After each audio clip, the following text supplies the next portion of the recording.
To On Demand, where we're talking about becoming people that are in rhythm and in sync with God. In our culture, it's so easy for us to get caught up in the hustle and want things right when we can have them, right? We're reaching for that instant gratification, but the cool thing with God is as we partner with Him, as we do life with Him, He's in it for the long haul. And He's in it with us through every up and down, through every season. Well, this week specifically, we're talking about the critics that we often listen to. And so we asked a question already for, I need to start over, because that will not happen in the recording, right? Are we following? Anybody? Right? Okay, sorry, totally forgot. Okay, cool. Didn't even think about it. It's cool. There's no Anthony. He doesn't exist. All right, here we go. Hello, welcome back to week 2 of On Demand, where we're exploring what it's like to be in rhythm with God, to not be people who are all about instant gratification and how quickly we can get to some result that we think will give us value. Instead, it's about taking the steps that we can with God. Specifically this week, we're looking at critics, the people in our life who tell us maybe you're not as good as you think you are, who shut us down when we're trying to be in rhythm with God. And it brings up a question for us that I just want you to think about. It's this: what show or movie do you love that critics don't? What show or movie do you love that critics don't? And I'll be honest, I'm a huge movie person. Like, I have AMC Movie Pass, so I'm at a movie a week until quarantine. It's probably the thing I missed most. But for me, critics are the people that I go to find out, is this movie going to be good? And I go in with that presupposition. But the truth is, there have been so many movies that have surprised me. For me, the one that is most obvious is Aladdin, the live action. And I know some of you are going to be like, that wasn't really that good of a movie, but for me, it was reminiscent of my childhood, but it was also fun and exciting, and it had Will Smith, and I like any movie Will Smith is in. But the truth is, critics are a voice in what we watch, in how we watch, and in how we engage, but critics are not an accurate picture of a movie or a show. The job of a critic is actually to take apart the movie, to take pieces out and judge an entire story based on that one piece. Critics' job is to watch with an eye that says, this can't be as good as everyone says. Whereas the director watches the whole thing, knows every character, knows every storyline that is being built within. The critic knows the big picture. And I think sometimes when it comes to movies and when it comes to our own life, we forget that critics don't have our best interests at heart. You see, critics limit, and the director dreams. Critics limit what we experience. They squash down what we hope for, and the director dreams, sees the big picture, holds on to a bigger piece of hope. But for a lot of us, we're listening to the critic. And as we've been doing this, we've been exploring this story of David. And David, last week, we learned he's going to be king. King Saul isn't quite doing what God wants him to, and he sends someone to go tell David, hey, you're next up. And in this moment, David's actually a pretty young dude, probably 10 to 13 years old, probably a little bit squirrely, and it makes me wonder what we were like when we were 10. So think about it. What word would you use to describe yourself when you were 10? What word would you use to describe yourself when you were 10? For me, this is easy. I was that kid that had a question about everything, right? When your 2-year-old learns the question, okay, but why? I never grew out of that phase. I was like, okay, but why do we do it that way? Why do we think that way? Why do we play this game this way? What if we did it differently? And I was just an inquisitive kid. Who were you before critics got entered into your life? Somewhere around 10 is the last moment that we're excited, that we're zealous, and then at some point these voices come into our life to tell us who we are. So who were you at 10? Who were you before the voices of the critics began to slow you down and tell you who you were supposed to be? For David, he was bold. And like really bold. Even as a young person who's being told he's going to be king, he was ready. He was eager because for him, wherever God was, that's where he wanted to be. And so he pursued it with his whole heart. He couldn't wait to get there. And that was something powerful about him. Well, we pick up this story a couple years later. He's still not king. He's still at home doing the normal rhythm, but there's now a war between the Philistines and the Israelites, these two major powerhouses. And he's not able to be a part of this war, but he is able to go check on his brothers. In fact, his 3 eldest brothers are at the front lines, and his dad says, hey, go get them some food. Go bring them the supplies that they need, and then come home and tell me how they're doing on the front lines. So David does. He goes out to the front lines, and when he gets to the front lines, he hears this guy named Goliath. And Goliath is this monstrosity of a man. He's someone who is built for war. He's been trained for war since he was little, and he comes off the front lines, and he goes, instead of all of us fighting, send your one. Bring on the one. Like, this is LeBron James stepping onto the court and saying, I'll do a one-on-one instead of doing this whole game. Like, this is the guy to beat. And here's this whole army for 40 days going, I think I'm out. I don't think I can take him on. And so David, when he shows up, he hears Goliath giving this ultimatum. He hears him taunting his own God. And David's like, why has no one gone out there yet? That's ridiculous. Like, let's go. And so he starts asking questions, and he goes from people group to people group, and all of them are saying the same thing. Hey, like, if you go out there, it's you versus Goliath. And if you win, you get one of the king's daughters, and you and your family don't have to pay taxes. And David's like, that seems pretty sweet. Like, that seems like a fair deal. Like, I'm ready to go. And so he goes, and he's continuing to ask these questions when we meet his first critic. And this first critic is actually his brother. How many of us is it true that our first critic is someone in our own home? As he's going around, he runs into Eliab, who, by the way, was passed up to be king for David. Eliab already has a chip on his shoulder, and it says this: Now Eliab, his oldest brother, heard when he spoke to the men, and Eliab's anger was kindled against David. And he said, why have you come down? And with whom have you left those few sheep in the wilderness? I know your presumption and the evil of your heart, for you have come down to see the battle. Eliab basically looks at his brother and goes, you're just in this for you. You're in it for your own glory. You're in it because you think you're amazing. And this first critical voice starts to rein in and tell him who he thinks he is. David, I know you better than you know you. You're wrong. You're never going to get it. You're in the way. You just think it's all about you and that reward.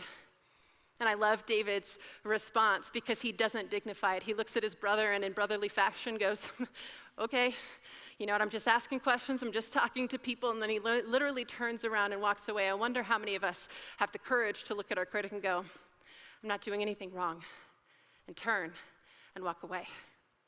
And for David, he was this kid at a young age who was bold, and he has a choice now as a critical voice is beginning to enter into his life to either take in the voice of the critic or to continue to live out this boldness. And I wonder for you, that 10-year-old you that is inquisitive, that was built for a purpose, I wonder if you also feel that way. Are you ready to back up and go, I got this. I know exactly who I am. Because the truth is, critics are boxing us in. Critics are boxing us in. They're telling us who we are and who we're not. They're trying to define us in a way that they can understand, because Eliab needed to tell his brother, listen, I know you better than you know you. And I'm going to tell you that you can live in these confines, and that's it.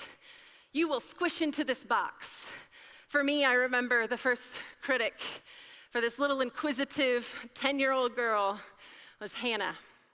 And Hannah was kind of the leader of our friend group, and we were out on the blacktop, and we were having some fun playing a game that we made up, and I speak up and I go, hey, what if we just change this rule and try and do it this way? Because I just wondered, I was curious. And Hannah looks at me and she goes, you can either play by our rules or you can sit out till you can.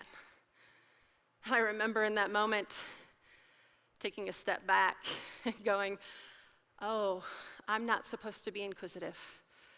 And I began to fit in her box for me, because critics box us in. And I remember squishing myself to be the definition that she wanted me to be. Her voice was raised in my life, and the director's voice was lowered. I wonder if 10-year-old you has been squished into a box. I wonder if 10-year-old you wants to come out and explain to the world, this is who God created me to be. Well, that's not the only critic that David's going to come into contact with.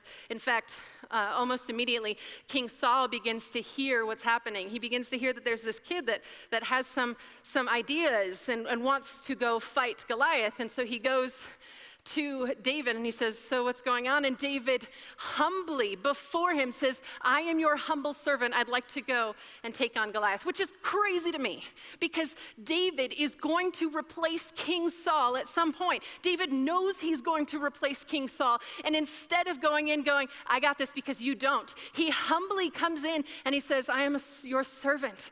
Let me do this.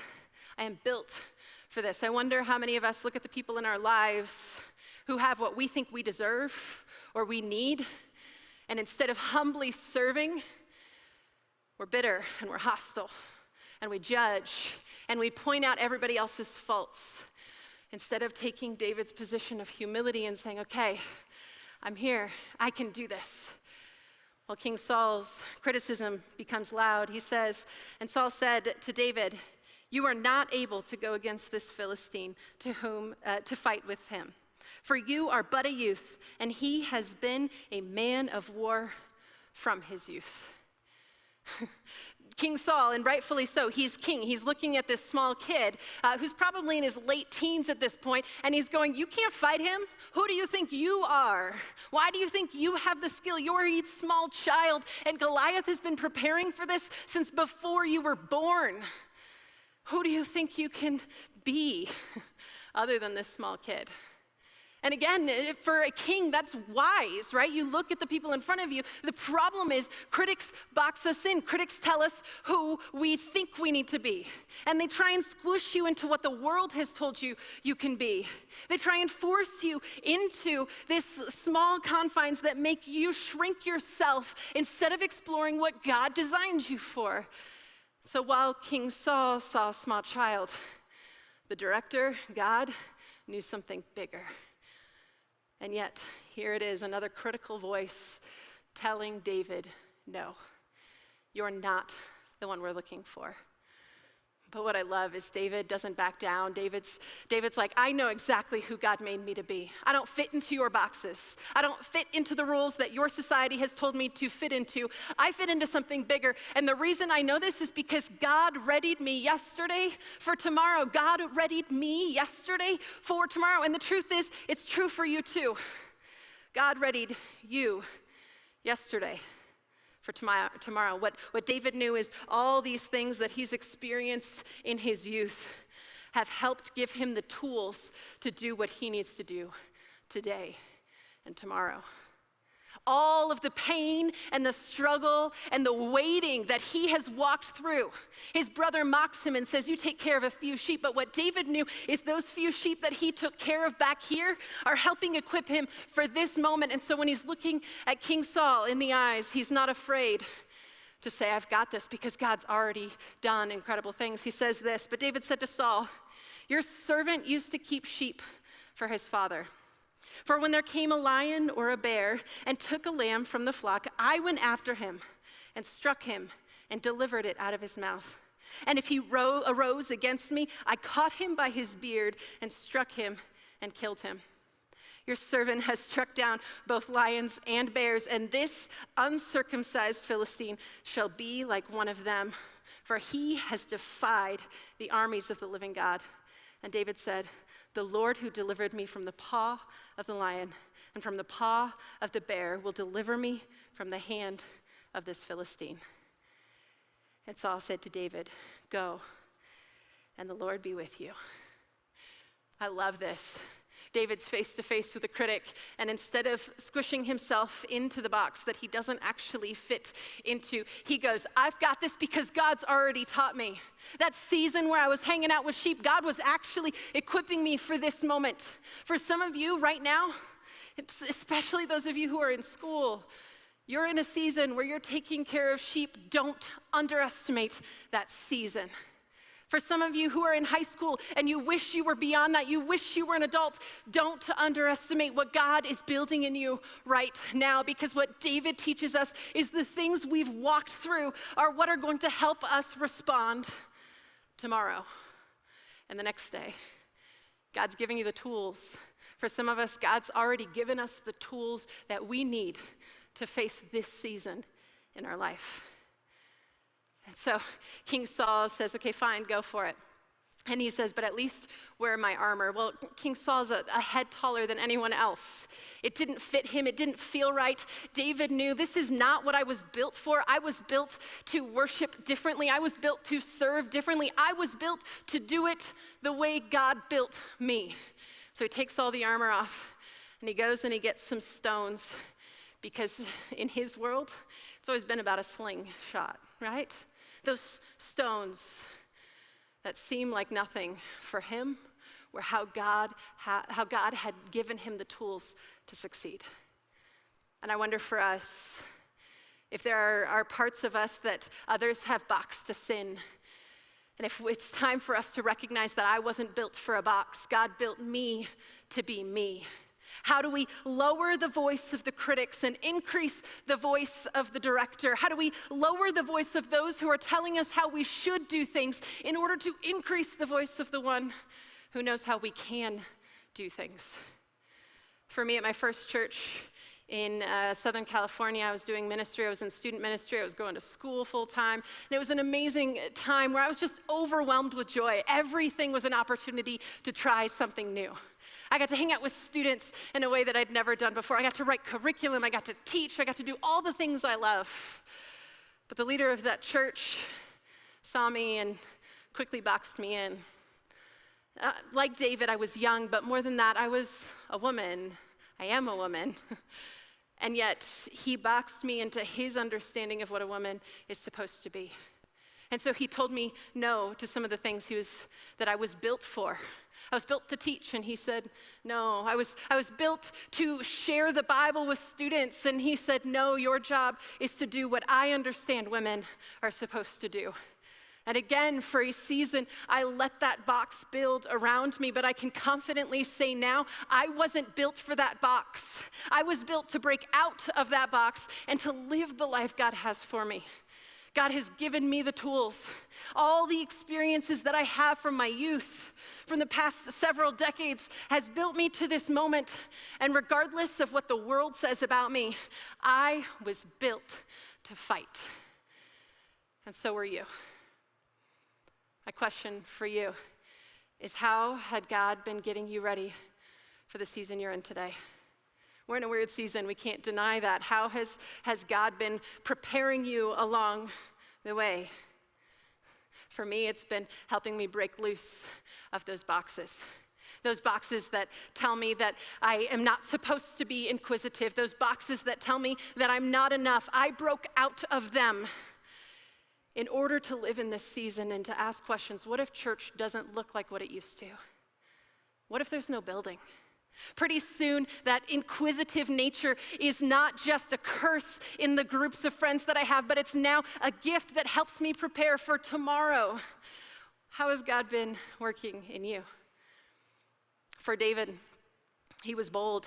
And he wasn't afraid to be bold. He wasn't afraid to stand up to his brother. He wasn't afraid to stand up to a king, because God had already done all the work to get him to this point.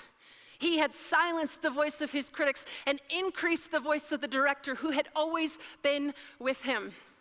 So when he goes onto the battlefield and he looks across the way at this gargantuan human being, he looks at him and he goes, "You are nothing." He doesn't even call him by his name. He calls him the Philistine, because he knows he is nothing compared to what God can do. So Goliath steps onto the field, and he, just like all the other critics, goes, "Who are you to come against me?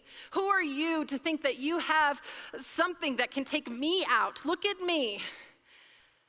And David looks at him, and he says to him, then David said to the Philistine, "You come to me with a sword and with a spear and with a javelin, but I come to you in the name of the Lord of hosts, the God of the armies of Israel, whom you have defied."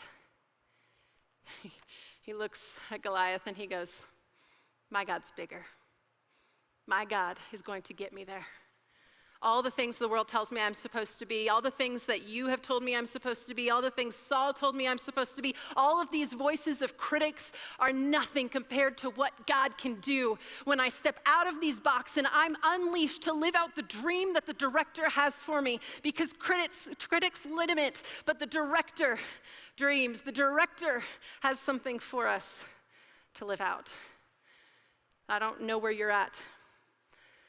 But maybe in this season, you've taken a step back and you've gone, I have nothing. I can't do this. This isn't for me. Someone else can do it. And you've got back into those boxes that have been told to you since you were 10. Those boxes that have limited you. Those boxes that have told you, you can't do it. It's time to break free. It's time to look at a God who's already gotten us to this point, who has already given us the tools to succeed, who has already equipped us for this moment. It is time to say, bring it on. Just like David when he put those stones in the sling and he whips it over his head and launches it. And he hits Goliath in the head and Goliath falls flat on his face, almost as if he's saying, "I bow to your God because he is bigger." David wins. We win because we have a God who knows you, wants you, desires to be with you, and has built you for something bigger than the boxes the critics have put you in. So in this season, let's limit the voice of the critic and let's raise the volume for the voice of the director, and then watch what God can do through you. Let's pray. God, we thank you so much. We thank you so much that you are a God who isn't limited by the voice of man, but you fall in line with big dreams, big passion, boldness, heart, zeal. God, thank you that you have wired us and built us for something bigger, that we are not limited to what others have said, but we are unleashed by what you have for us. God, thank you for being a big God who wants big things for us. Help us trust you in this season. In your name we pray. Amen.